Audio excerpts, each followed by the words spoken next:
Battle Hunter on PlayStation 1, another budget Japanese title published by A1 Games and developed by... Success.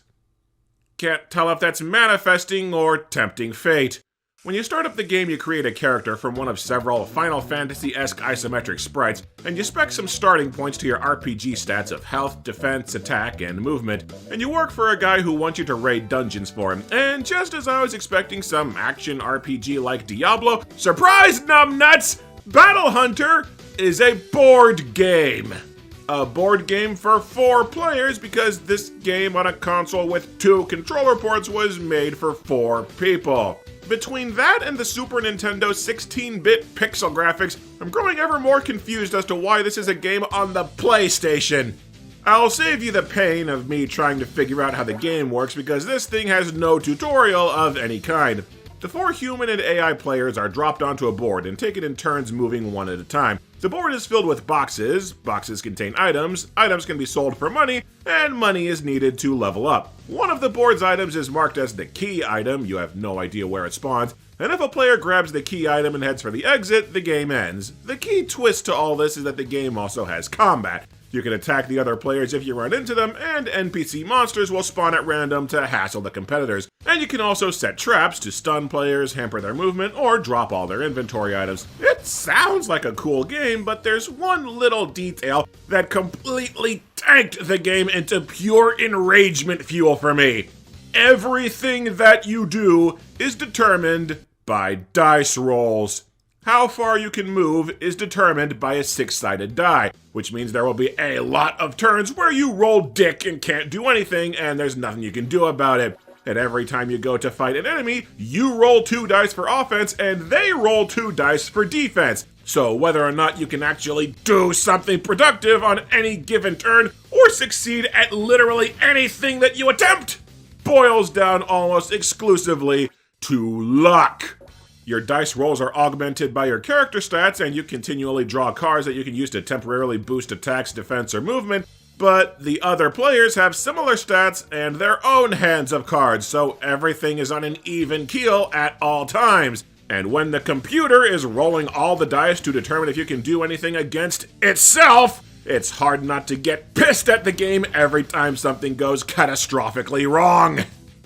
I'm sorry, but this combat system pissed me the hell off. The dice rolling means that not only is there maybe a 50-50 shot of whether or not you can even land a hit, but most of the hits that I land deal 1 to 3 damage if I'm lucky. And players at level 1 start with about 20 hit points, so downing a single enemy takes forever. And combat doesn't work like Pokemon or Final Fantasy where you're both stuck there until someone dies. You throw 1 attack, the target may throw a counterattack, and your turn ends. You get 1 shot at an opponent at a time before everyone takes a new round of turns, and that 1 shot will almost never actually do anything. Taking down a single enemy means sitting on your ass just attempting attacks turn after turn after turn, hoping that something eventually works, dragging the game to an unbearable crawl while all the other players move around you. And despite the RPG trappings, you don't learn magic or gain additional attacks with guaranteed damage or status effects or range as the game goes on.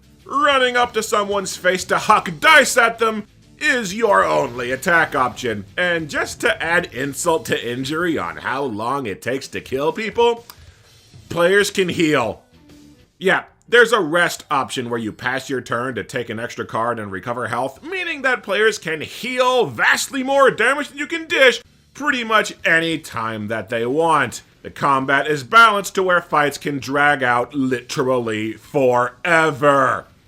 If you kill another player, you get to steal one of their items, and dying doesn't remove you from the game, but it slashes your maximum health in half. And before you all break your necks in the mad rush to compare it to Dark Souls, trust me, Dark Souls is way nicer than this. If you die, your health bar doesn't come back between games. You have to go to the hospital and spend what little cash you have restoring that health bar 1 individual point at a time, using the same money that's both hard to get and needs to be stockpiled to level up. Dying once means having to grind multiple missions to undo it. As annoying as it is to fight the other players, it's even worse fighting the NPC monsters. There's no way to find out their stats, meaning that all battle damage is pretty much arbitrary, and you don't even know how much health they have. They also spawn at random and seem to relentlessly stalk a single player at a time, meaning the game will just get pissed the hell off and randomly screw players to where they can barely play. And you have no idea how badly this system could screw you. You cannot move through other players or enemies, and the randomly generated maps can leave paths that are 1 square wide, meaning about the only actual strategy the game has comes from parking in the middle of chokehold paths to trap players. But watch how badly this can go for you. This was the very first game of this that I played. One of the other players killed me because I was testing out the combat, so I randomly respawned in a little 1 square nook off the side of the stage. Whereupon a monster immediately came over and boxed me in. I am trapped to where I physically cannot move, and I have no option but to sit here until one of us dies, all while the computer gets to keep playing unimpeded. And ha ha, jackass! Keep giving the guy who can't move cards that boost his movement! Again, this was my first game of this thing. Starting to see why it pissed me off! The game does have a few additional mechanics. You can pick up flags, but the game doesn't explain what they do. I think that flags give unseen buffs to your dice rolls for the rest of that one board, but I can't safely guarantee that. Even the manual doesn't tell you what these damn things do, only saying that they have some type of influence on the character once they are acquired. They don't know how their own game works. And even though you can alter the little information windows for each character to check inventory and shit, you can't see who's got flags or tell what buffs they grant. And even if you do change these displays, I've had games where they changed right back the literal instant that I took my turn. For some reason. And it is a royal pain in the ass that you can't check the map to see where players or items are located, which just strips even more potential strategy out of this husk. The only real strategic element to all this is that you can identify items instead of selling them, which may give you a few buffs if you hold on to them in your inventory, like these pants that grant me +1 escape. So if I get into combat and I try to escape to dodge fire when I think the defense option does the same thing, if my random roll is exactly 1 off from the opponent's random roll, then these pants have me covered.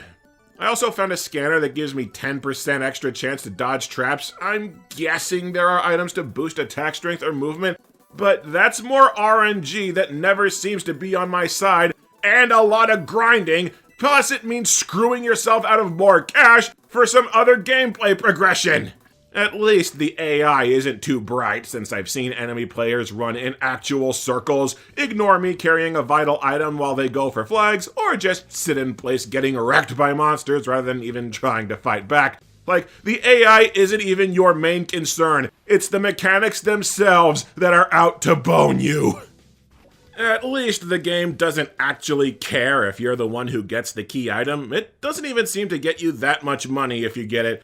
This is good, because the odds are pretty damn high that the key item spawned clear on the other side of the map, and you will not be able to swipe it from the player who grabs it first. Alright, I saved up 1,000 credits, and now I can level up. I can finally buff my stats too!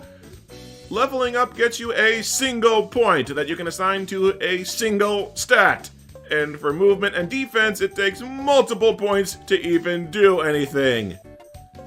Crap! Oh, and don't bother healing if you're about to level up, because I wasted a bunch of cash to restore my health, only to find that leveling up restores your health! Little heads up would have been nice, before I flushed like $600 down the toilet! At least it's not that hard to rack up 1,000 credits for a level up, so let's go back to the doctor and— What?!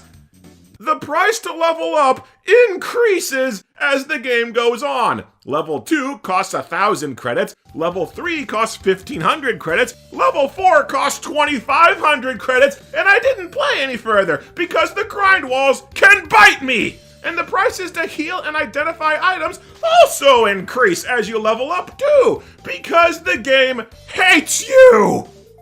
Every now and then the game gives you what I think is a story mission, though I hesitate to say that because that would imply that there's a story. The first mission has you needing to grab an escaped patient for the hot nurse who runs the hospital, who ominously doesn't reveal why he escaped. The second story mission has you tracking down a corporate spy who stole a disk of confidential employee records for a company that does something. And this second story mission is where I got so disgusted and pissed off at the game that I called it quits for the sake of producing this video. You see, to get the disc, you need to kill this dude in the purple suit.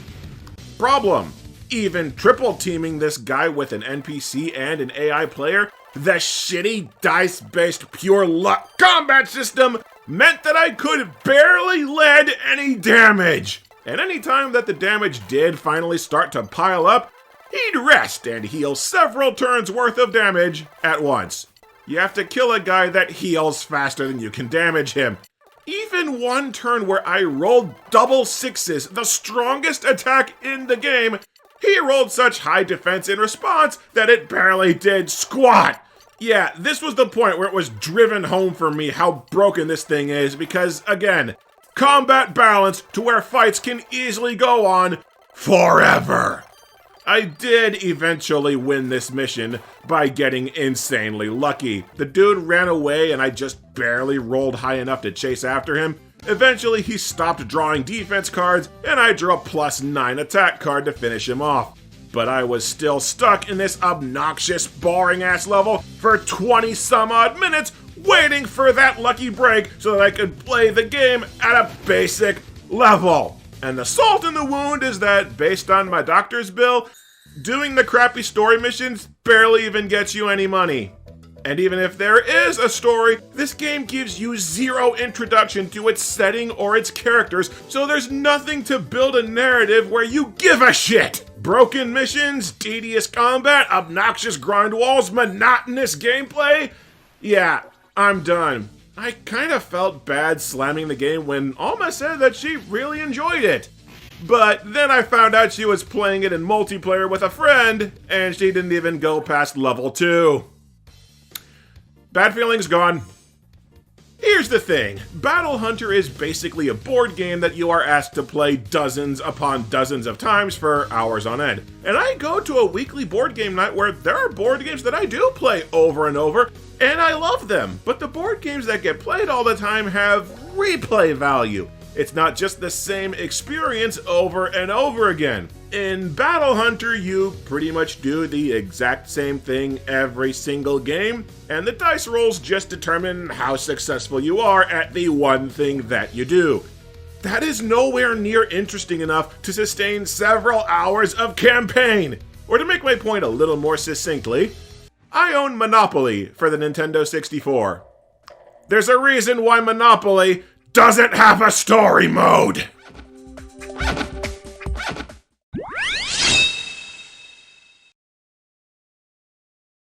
Hi there, my name's Amy, and this is Phix, the Adventure, released in 2003 in the US for the original PlayStation.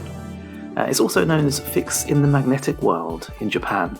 It's one of the few A1 Games releases that isn't a parlor game or a sports title of some kind. Instead, it's yet another 3D platformer with a cutesy mascot, which I'm sure you'll agree was just what the PS1 needed in its dying days.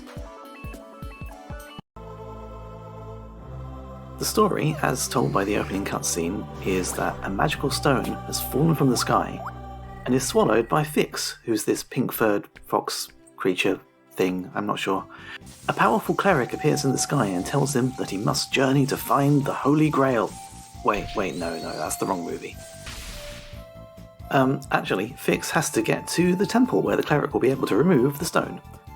Until then, Phix is blessed or cursed with magnetic powers, able to attract or repel objects, and reverse his polarity at will. Right off the bat, you can guess what the gameplay is likely to be. To traverse all the 3D stages, Phix has to use his powers of magnetism to get past polarized enemies, and make some very tricky jumps. He can also maintain a neutral field which negates both poles, but only for a short time. The most complicated move in his arsenal is this super boost jump, Let's take a look at the tutorial. Switch to the same polarity as the magnetic field, then start a neutral charge and enter the magnetic field. While maintaining a neutral charge, jump. While jumping, release the neutral charge button. Did you get all that? It works a bit better in practice.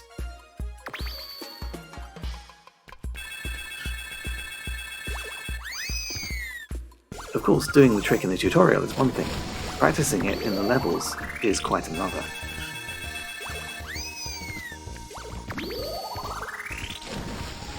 Get used to that, by the way. It's very easy to slip off the edge of platforms and die. And die. And die again. And again. Luckily, the game gives you infinite continues. The game has 5 worlds with 4 levels each. That's 3 levels and a boss. As a practice, I completed the first world, including its boss, and now I'm heading into the first level of the second world. We'll switch to a running commentary as I take on this level for the very first time. Alright, here we are. We're at the first level of the second world. This is sort of cave themed or sand desert themed, I think. And here we go. As you can see, this level is in a slightly different camera angle. Kill the magnet dude. Yeah, the previous level was mostly behind and moving towards the camera. This one's very much sort of locked position, 2.5D almost. Pretty standard left to right progression. Let's see now. This is a magnetic storm thing. Magnetic field, I think you'd call it. Yes. I've got power. What's power? This is new. Now my bar is flashing. I don't know what that means. Ooh, there's a big magnetic field. I wonder if this power thing will help me get up it.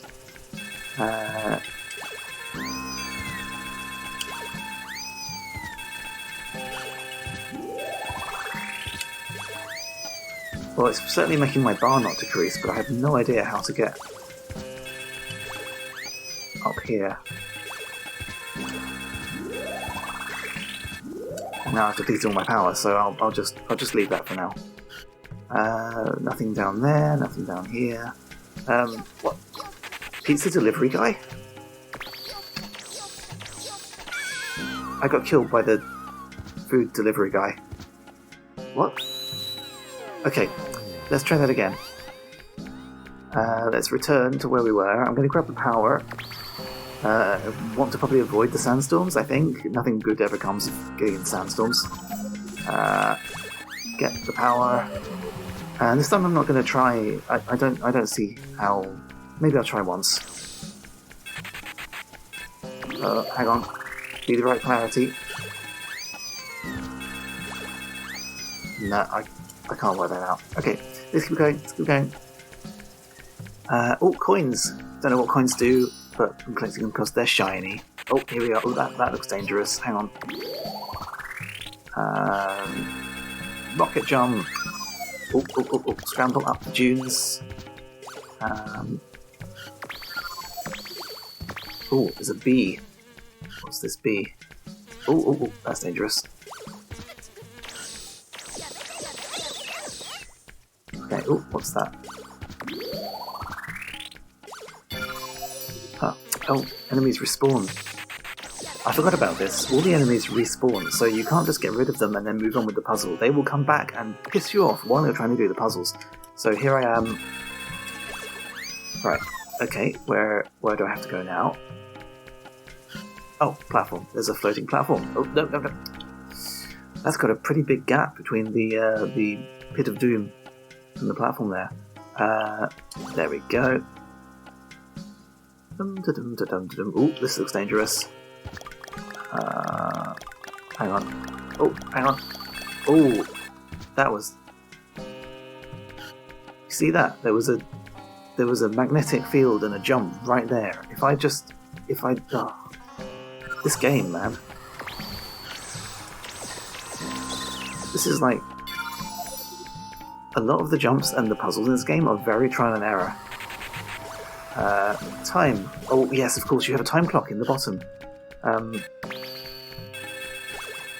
Don't know how to get to that. But yeah, if you spend too much time in the zone, you lose a life. So you can't dawdle. You can't. If you don't know what you're doing, like I don't know what I'm doing, and especially if you use the wrong polarity to try and get rid of enemies, that will just waste time. Oh, another coin. What's this? What's this? This is a puzzle. Let's try. Oh yeah, it's a puzzle. Oh no, it's not one of those puzzles, is it?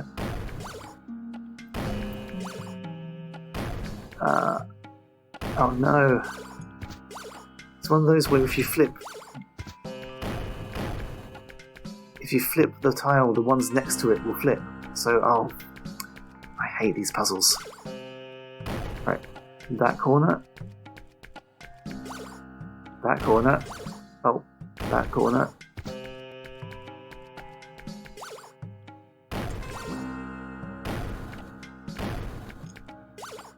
Oh crumbs, I'm just randomly flipping tiles here.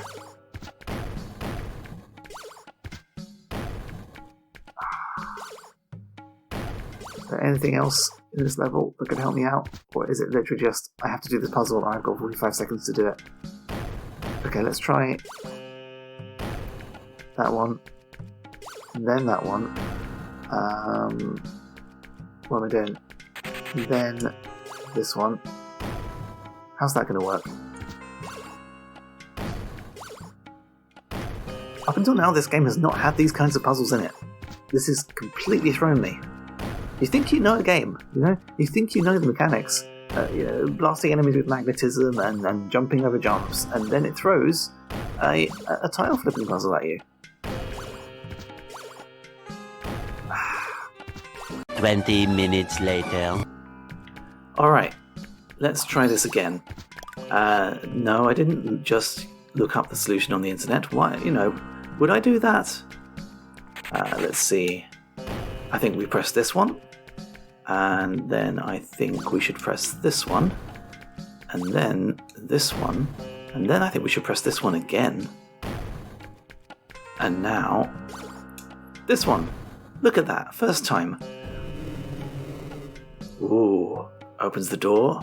What will be through the door? I'm guessing the end of the level is through the door. And yep, so it was. So that was a taste of Phix and his magnetic powers. I like the concept, and the game's very colourful and bouncy, but I think it relies too much on trial and error. You have to learn what's coming up in the levels so that you can react properly to the jumps and the traps. Overall, I had a lot of fun with it, but it's one that you might want to play with save states or a rewind button at your fingertips. Thanks very much for watching. If you enjoyed this mini review, you can find more from me on Blue Sky. Search for @AmyFluidGoth. Bye for now.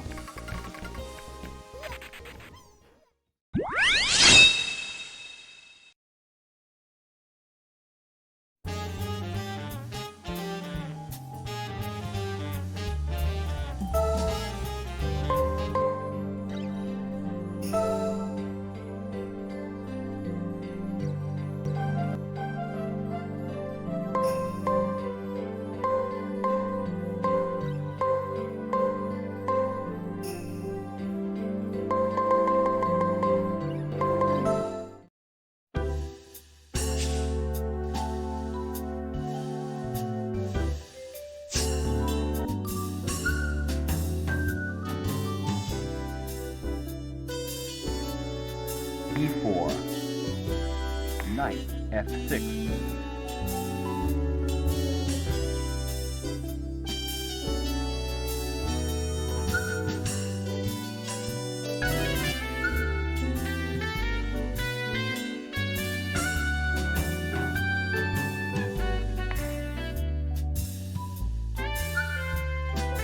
B4,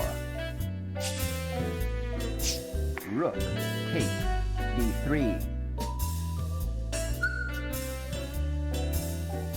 Queen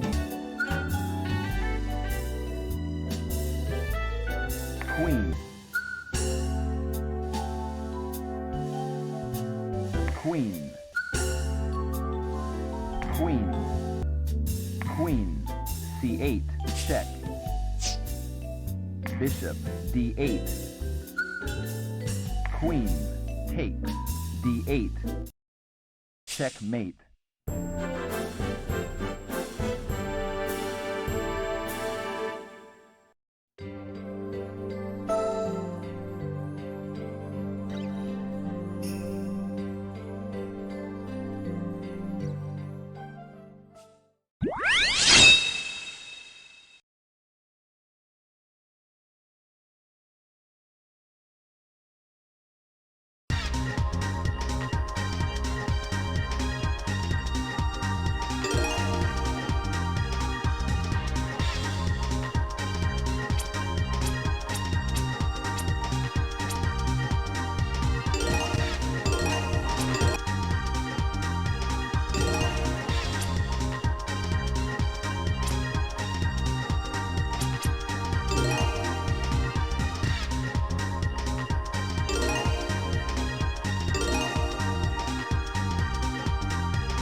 Hey, Seldum Scene here to talk about A1 games released on the PlayStation. I think a lot of A1 games are of kind of, we'll say, questionable quality. I mean, they were released as budget titles. But this game, in my opinion, is actually pretty cool. And I might not have even known this was released as an A1 game. I mean, it's small, there's not a ton to it, but it's also... It's cool, it's fun, it's replayable. It doesn't really feel cheap. It just kind of feels like an arcade game that never existed. This is Starfighter. I mean, I think it's actually just called Sanvein, but they released it under the A1 banner as Starfighter Sanvein. And Starfighter Sanvein, arcade-style shoot-'em-up, with a very interesting gimmick of time management. So you're not dealing with your health bar, you're dealing with a timer. And your goal is to get as deep into the levels as you can before time runs out. And you have some different weapons to choose. This actually uses proper analog control, I think. So I will show that off. Let's see here. Mono. This TV's only got one speaker. Bless her heart. I'm going to keep it on medium. This game is pretty hard, but I think that's part of the appeal. I think if it were too easy, I'd probably blow through it too quickly.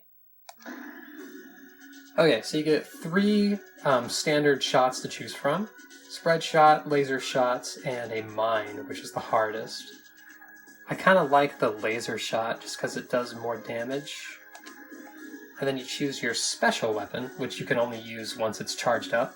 So you get a homing missile barrage, you get a laser sword, and you get my favorite one, which is the hammer mine that you swing around.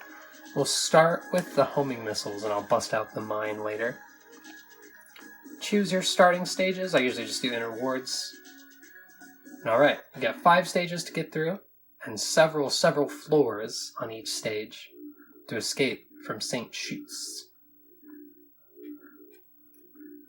So, the clock starts as soon as you get here. We start with 600 seconds, and your goal is to zoom around this level and blow up all the enemies. And when you take a hit, like I did there, you lose time, not health. So I lost 90 seconds, which is a pretty big penalty. Now, one of the cool gimmicks of this game... Oh yeah, I wasn't showing off my special weapon there. Here's my homing missile barrage.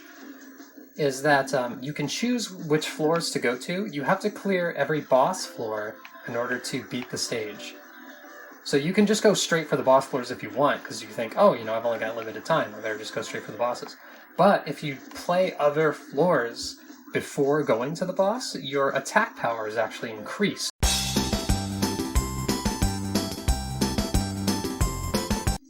Hi everyone, Seldum seen here again, on top of my other video. It's actually been a few weeks since I recorded that Sanvein video, and I thought it would be important to record this little addendum because I have recently learned more about how the game works. So in my video part, I talked about how clearing other floors kind of enhances your power level when you take on bosses and stuff, but I didn't really know the nuance of how the power-up system worked. So it's important to know that the way it works is, do you see like this boss tile right here? The way you kind of power yourself up to take on specific floors or specific bosses is by clearing floors that touch a floor.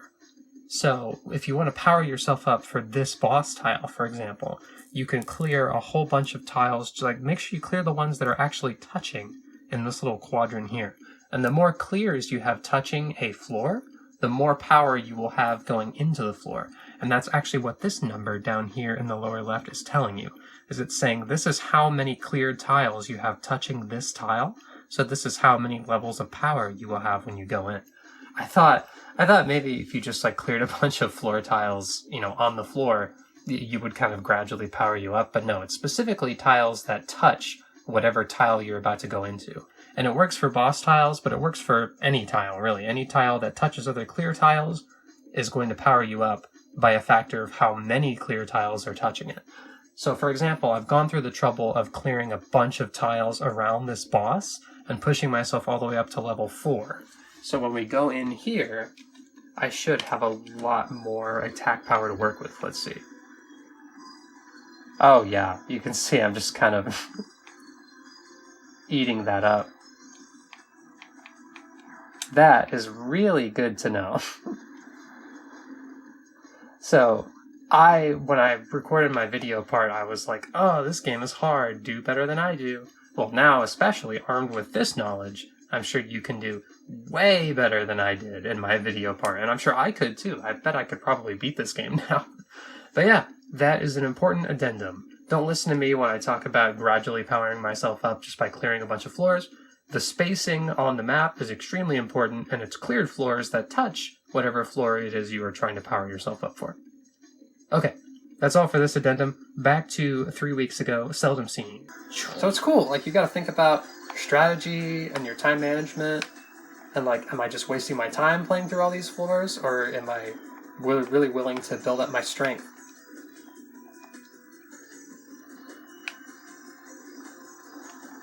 See, like, that fight was actually pretty quick because my strength stat was decently high. You get time back when you beat a boss, which is important. Because I think that's the only way to get time back. You don't really get any back when you just clear a floor, so you try to do it as fast as possible. But no, I'm going to try to buff up my stats a lot. These first stages are pretty easy. Alright, I'm pretty confident here. Yeah, look how much damage I'm doing.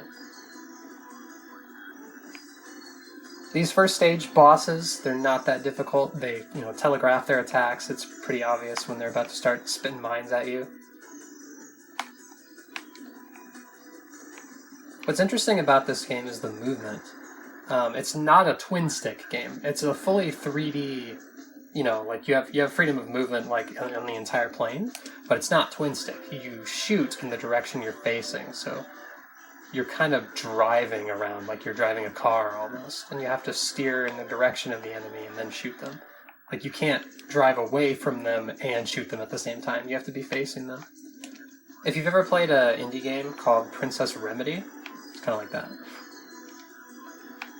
And the different weapons that you choose come with different ships, which actually drive differently. Like, the handling feels a bit different. This ship is really fast, but it doesn't turn very fast. And the first ship, I believe, has a good turning radius, but its actual acceleration is like pretty slow. So with this ship, you can kind of zoom around in big circles.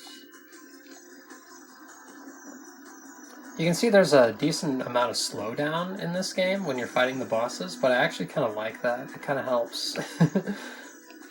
It's a very beneficial slowdown in a game like this, where precision is important. Oh, I took a big hit there.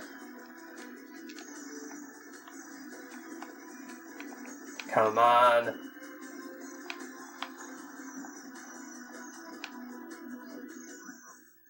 Oh, I was so close. No! Yeah, screwed around too much and I took a hit. Here, I want to show you the Gravitron, which has such a cool special weapon.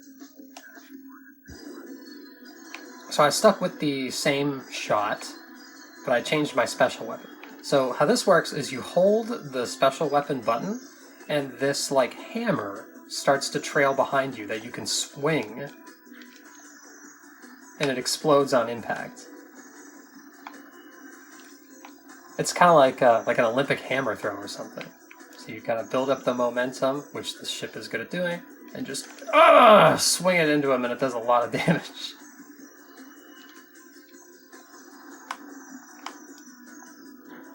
There we go. You can use continues in this game, like I just did there, but I think it's arcade rules. I think if you use a continue, then your score is reset. So it's basically just if you want to see the other levels, but not necessarily plow through the game and get a good score. Alright, final boss of stage 1. It's actually pretty tricky. He drops a lot of, like, environmental hazards and then pushes them at you. Oh, took a big hit. The movement is really something you gotta get used to. The driving type movement. The mine is not a very good choice for this fight.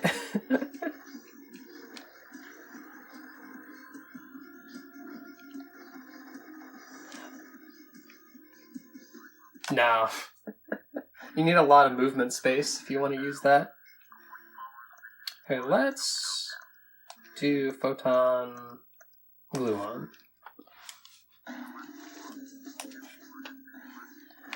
Well, let's just focus on actually dodging his attacks. And you can really pepper him from far away with these homing missiles. Especially because he likes to stay far away and your regular shot can't even really reach that far.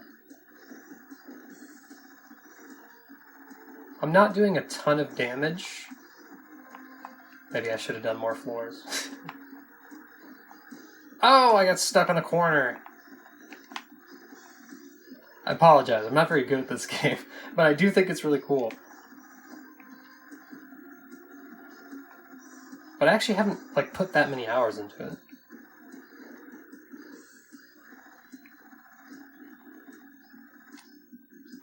Keep those missiles going. Oh, that was a hit. Damn it. Yeah, I probably should have buffed my stats more before trying to do this fight. But hey, I live and learn. Such is the way of Sanvein. No matter what happens, you have the privilege to continue this battle. And you'll see when you come back in, it doesn't immediately take you to the boss fight. Like, you have the option to goof around and do the other floors you didn't do.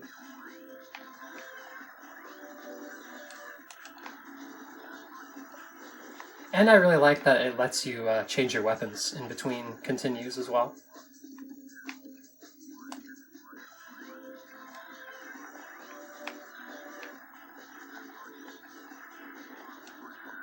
Nice, very efficient floor clearing there. Give me this floor 3, I want that big attack boost.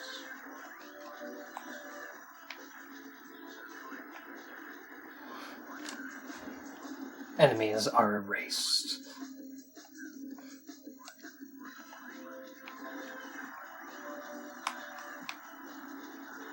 Oh yeah, I'm just plowing through them now.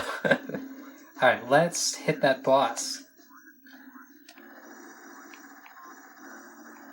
Oh yeah, I really feel the power buff. Look at that, he's already at 70%. Look out.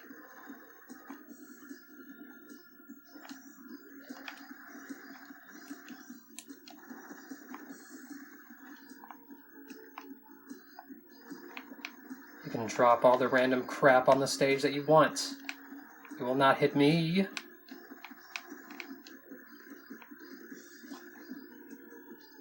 Ooh, that was close. Yeah!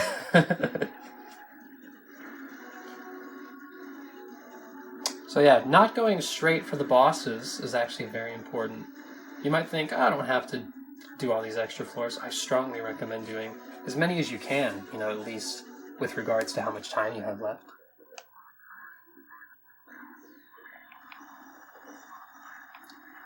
Now the bosses on floor 2 I found are actually very vulnerable to that hammer mine that I was trying to show off earlier.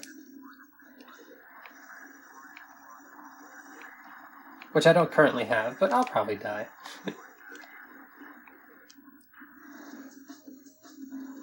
Yeah, the music in this game is cool too.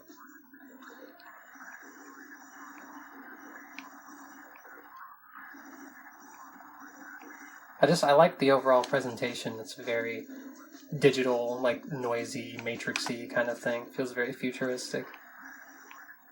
Very Y2K.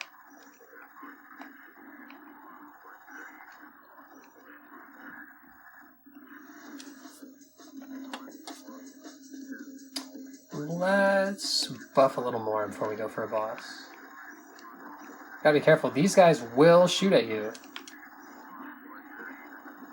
What I like about this game is the big danger reticle that shows up, because, you know, there's a lot going on and a lot of projectiles flying around, and so it's like, hey, you're about to get hit here, which is really useful.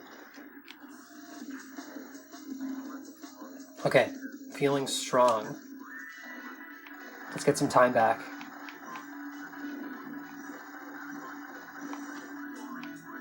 This guy makes you dance around by placing a whole lot of danger circles on the floor.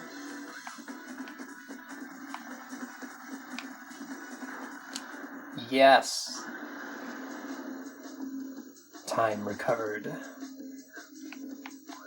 Let's not be greedy, let's do another floor. I do want the time, but I also want the power. Because I'm not sure if I've ever beaten the stage boss for this floor.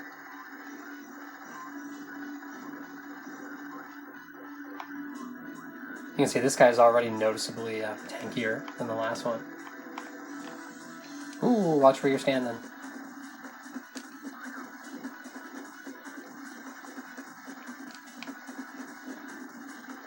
They put the word hurry up all over the screen just in case you didn't realize you're running out of time.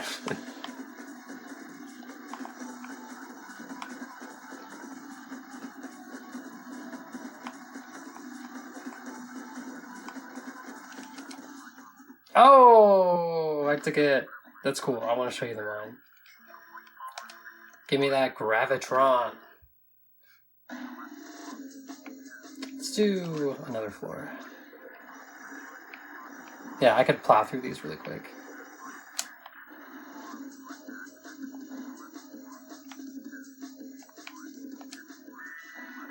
Alright, let's get that hammer swinging. Watch how much damage this does.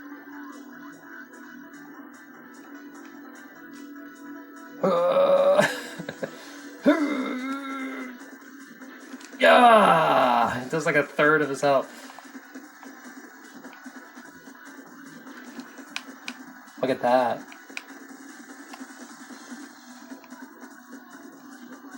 Swing it out, spin it around.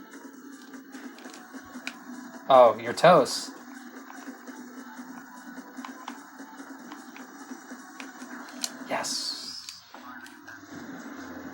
game is honestly so cool. Let's see what my strength is like. Oh, I feel a little underpowered.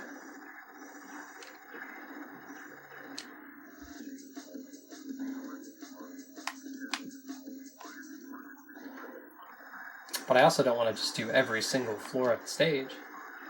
Just wasting time.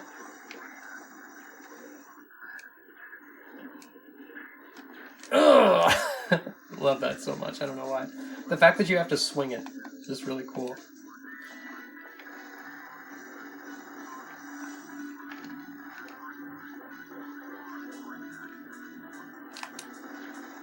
I could probably throw it at him too. Like I don't necessarily have to swing it directly into him.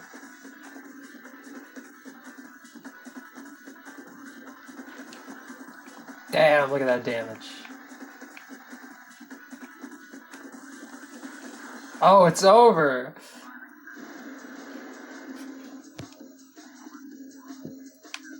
Okay, we still have a lot of floors we can do. I'm gonna try to take out the boss of this stage, and then I think I'll call it. So we can get back to Alma's video.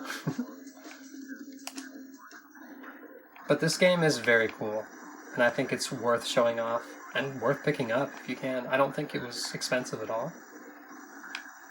At least not when I got it.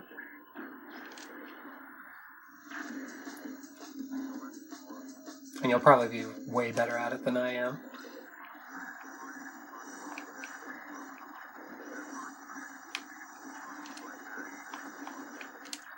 Okay. Feeling strong.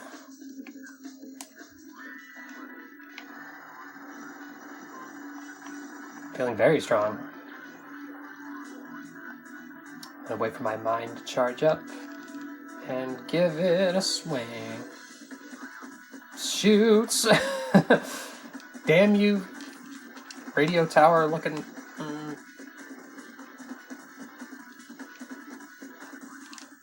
Curses. I have the privilege to let Alma get back to her video. But yeah, that is Starfighter Sanvein. I actually got a score. S-E-L. One of the better A1 games, in my opinion.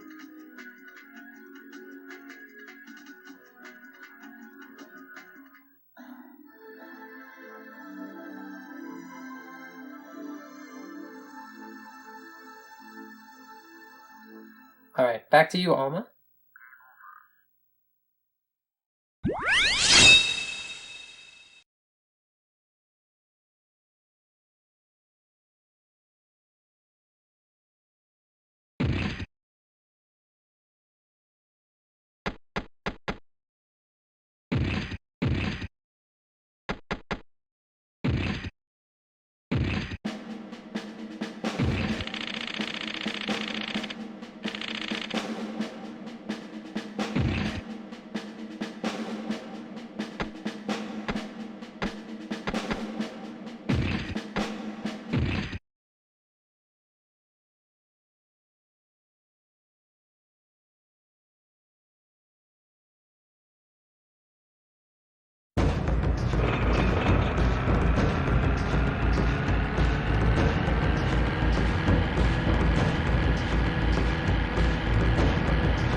Hello everyone, I'm Blade Master, and welcome to this part of Alma's video.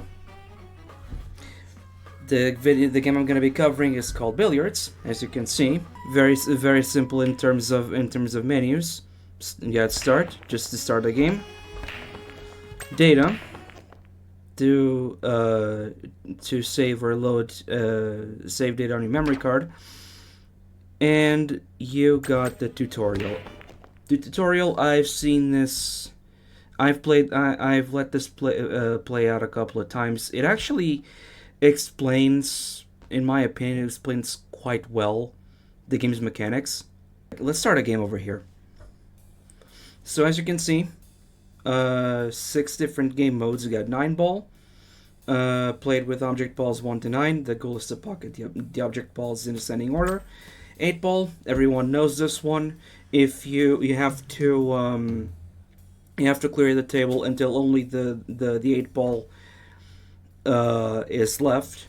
If you sink it, if you pocket it soon, whoever does it automatically loses the game. Rotation is played with object balls 1 to 15, and points received by a player correspond directly to the number on each ball. Billiards is played with object balls 1 to 10, and the rules for billiards are very similar to those of an actual bowling game. 14.1 continuous is played with object balls 1 to 15, and the first player to reach the agreed upon score wins the game. And then there's basic, played with object balls 1 to 15. And the first player to sink 8 balls from those 15 wins the game.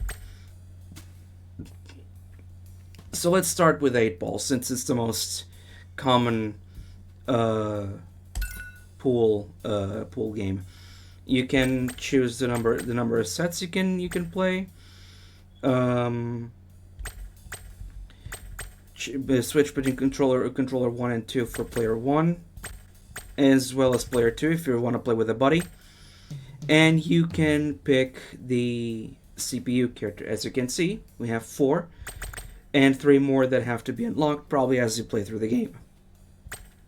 So let's go with Susan. And you can also pick the table. I assume basically for aesthetics.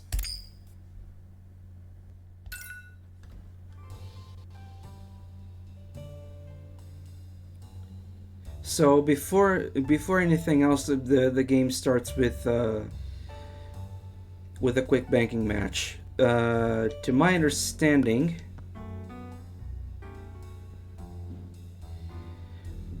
the player whose ball is closer to the edge of the table when coming back starts first. So in this case, Susan won, so she goes first. She basically opens the game, and she pocketed both a 7 and a 14. So both a solid, and I think it was a striped ball. So, but because 7 was first, she gets the solids.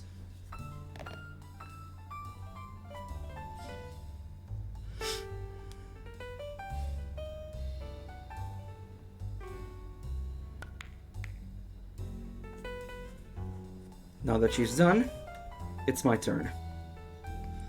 So again, because she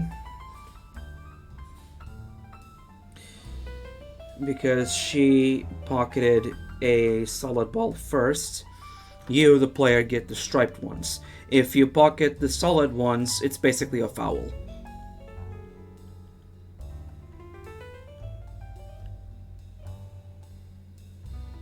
So let's try and pocket this one.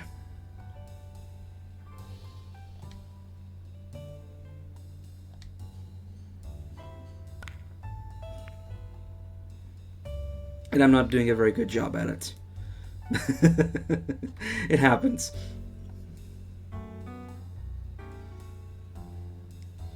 The point is to have fun. So let's make an adjustment here. Let's hit the cue ball from the side.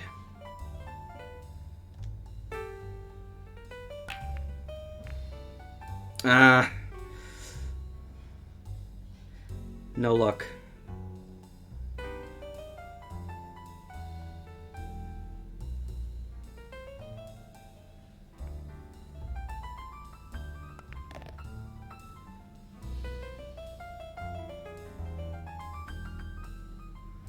I mean,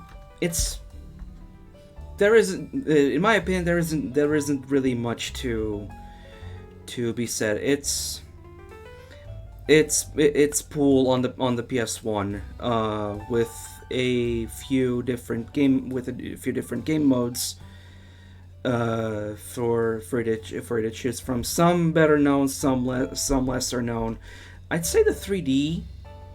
I'd say the 3D graphics look pretty good. Yeah, that's about it. I also like the soundtrack. It's very easy. It's very easy on the ears.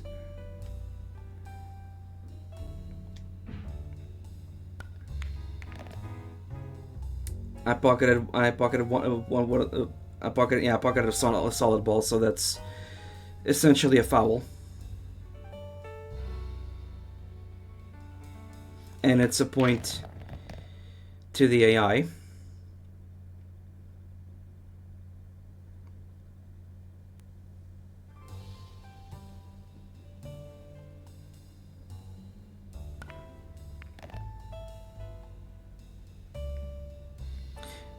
And she's now on a streak again.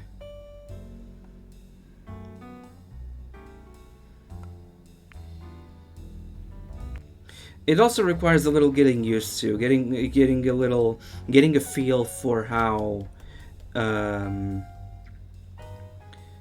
for the strength meter and whatnot. But I'd say it's a game that's really easy to pick up and play. And like I said, soundtrack is very easy on the ears. It's fitting for this type of game, for this type of, I guess I can call it sport.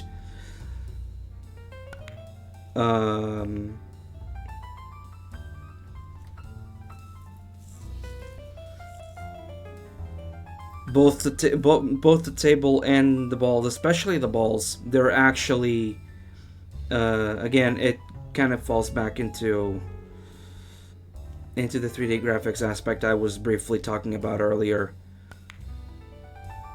Oops,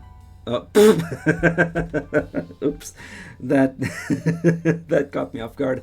The balls are actually balls. They don't look like 2D sprites. I don't know what the AI just did, but okay. That was weird.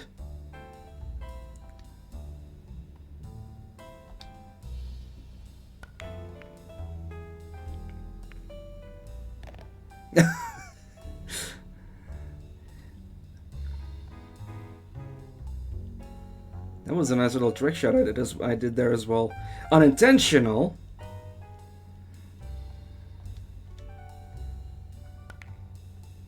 But I pulled that one off.